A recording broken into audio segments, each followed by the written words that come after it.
Assalamualaikum warahmatullahi wabarakatuh. Hari ini kita memulai perkuliahan penjaminan kualitas atau PKHP. Kuliah ini nanti akan dibagi menjadi 6 atau 7 pertemuan. Itu pertemuan untuk saya semua dan semuanya nanti kita akan mempelajari di Pak Siap kemarin kita sudah mendapatkan beberapa teknik-teknik dan juga konsepsi dari penjaminan mutu. Untuk yang bagian saya setelah UTS ini adalah mengenalkan kepada kalian bagaimana cara mengisi dari HACCP Plan Worksheet yang nanti satu persatu akan kita pelajari. Sebelumnya saya akan memulai dengan mengulas dulu dari awal tentang penjaminan mutu ini. Jadi secara umum penjaminan mutu ini tidak akan bisa berdiri sendiri karena sangat terkait dengan beberapa penjaminan-penjaminan mutu yang sudah ada. Bahkan di sini kalau kemarin salah satunya adalah ada satu masukan lagi tentang standar halal yang juga masuk pada penjaminan kualitas karena bagaimanapun halal ini menjadi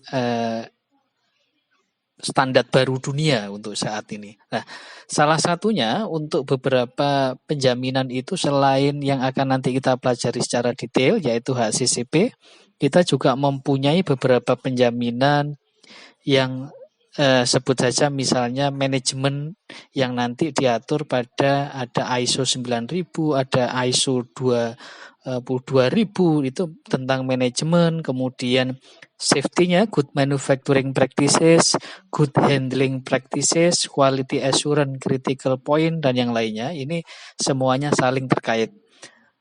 Nanti kita akan mempelajari tentang HACCP, di mana HACCP sendiri itu juga ada terdiri dari dua pondasi dasar, yaitu good manufacturing practices dan standard sanitation operation procedure. Sebelum kita memulai, Anda membayangkan mempunyai perusahaan, maka ada beberapa langkah-langkah yang harus dilakukan. Secara umum terdiri dari dua langkah utama, yaitu langkah sebelum memulai atau sebelum pabrik berjalan, dan juga langkah setelah pabrik berjalan mulai dari prinsip 1 sampai prinsip 7 yang dikenal dengan prinsip HACCP.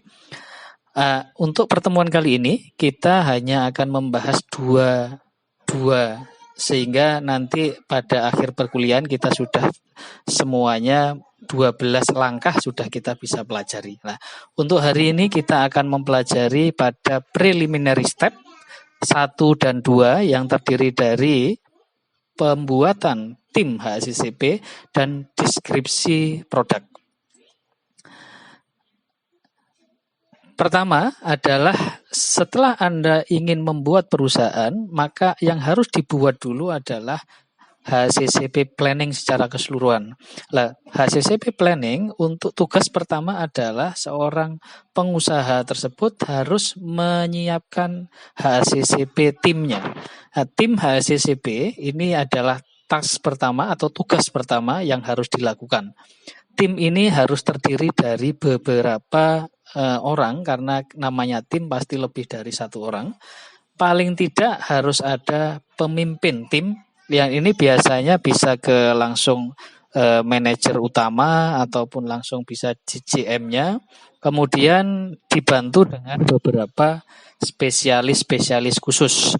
Contohnya misalnya harus ada yang memahami tentang komoditasnya, mikrobiologi, kimiawan, mikotoksiologi. Semakin lengkap spesialisnya maka akan semakin baik nanti hasil analisis dari pembuatan worksheet HACCP-nya.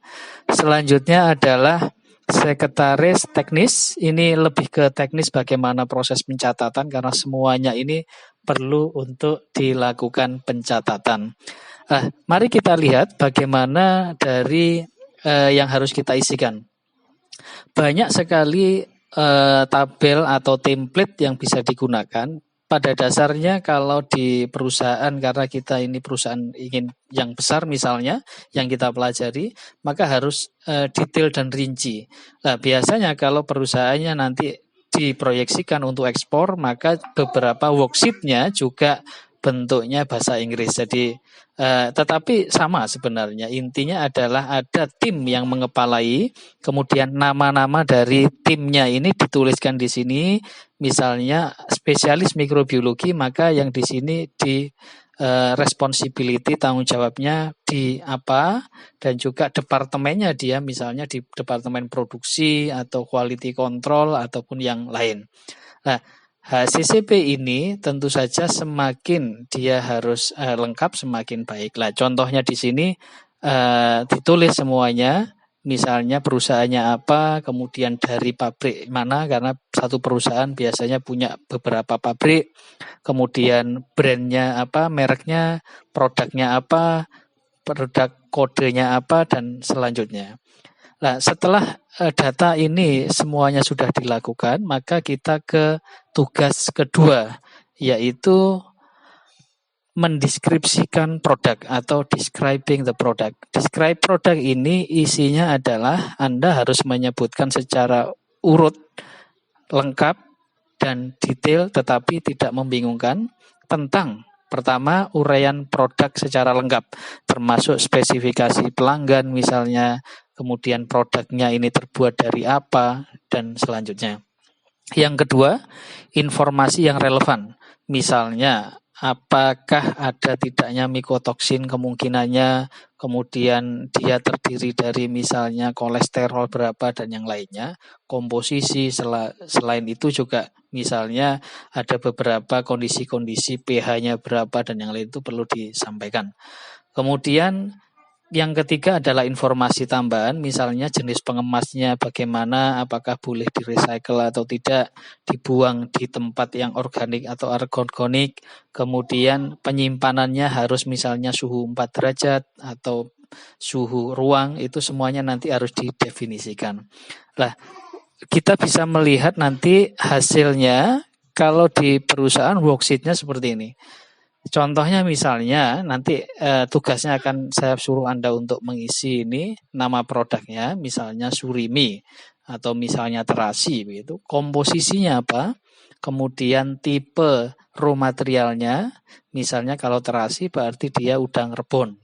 Kemudian physical, chemical, dan biological parameternya, misalnya dry, misalnya 15% kadar air dan yang lainnya.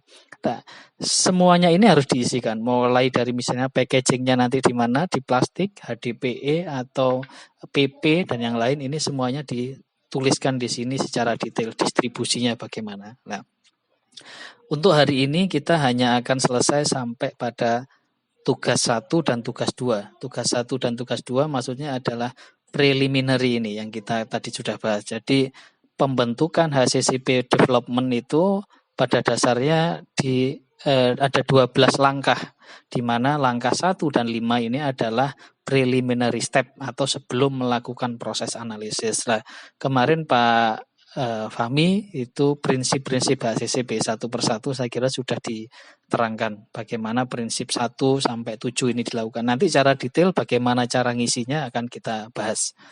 Selanjutnya ke depan adalah kita tugas, dan setiap pertemuan saya selama 6 sampai 7 kali kita akan membahas tetap pada satu produk. Jadi yang pertama adalah saya minta tolong nanti bisa dikoordinasikan ketua kelas, pembentukan kelompok dari mahasiswa, maksimal biasanya 5 saja mahasiswa, kemudian kelompok 1 misalnya memilih produk terasi, maka sampai terakhir, sampai ke task 12 atau tugas ke-12 nanti harus diisi terus-menerus. Kemudian yang kedua, ini Anda silahkan memilih produk, tapi saya berharap ini produknya produk ada yang nanti tradisional, ada yang modern, supaya lengkap gitu ya. Yang ketiga adalah membuat HACCP plan produk perusahaan. Ini saya berharap semuanya mempunyai nanti keahlian untuk paling tidak menyusun HACCP plan untuk suatu produk di perusahaan tertentu. Jadi saya berharap Anda nanti bisa berpura-pura ingin membuat pabrik dan mempunyai produk tertentu di setiap kelompoknya. Nanti untuk UAS saya ambilkan dari nilai tugas ini. Nanti di pertemuan ke-6 atau 7 nanti akan ada instruksi untuk bagaimana mengumpulkannya. Demikian, terima kasih. Saya ucapkan billahi hidayah. Semoga tetap sehat selalu. Billahi taufiq wal hidayah. Assalamualaikum warahmatullahi wabarakatuh.